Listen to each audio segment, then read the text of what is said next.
સ્વાગત છે આપણી યુટ્યુબ ચેનલ ઉપર। જણાવી દઈએ આજના સમાચાર।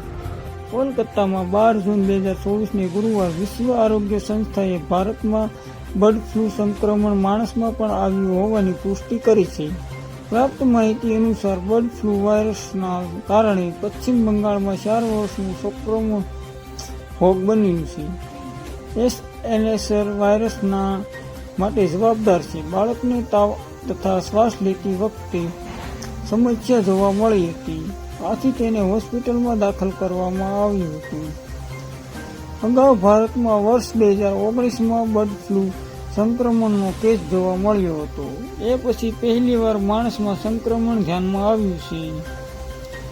વિશ્વ આરોગ્ય સંસ્થાએ જણાવ્યા અનુસાર 7 જૂનના રોજ ઓસ્ટ્રેલિયામાંથી 2.5 વર્ષની બાળકીમાં H5N1 બર્ડ ફ્લૂ સંક્રમણ થયું છે। તે ઓસ્ટ્રેલિયામાં આઈસીયુમાં સારવાર લઈ રહી છે। 2.5 વર્ષની છોકરીએ તેના માતા પિતા સાથે થોડાક સમય પહેલા જ ભારતના પ્રવાસ કર્યો હતો।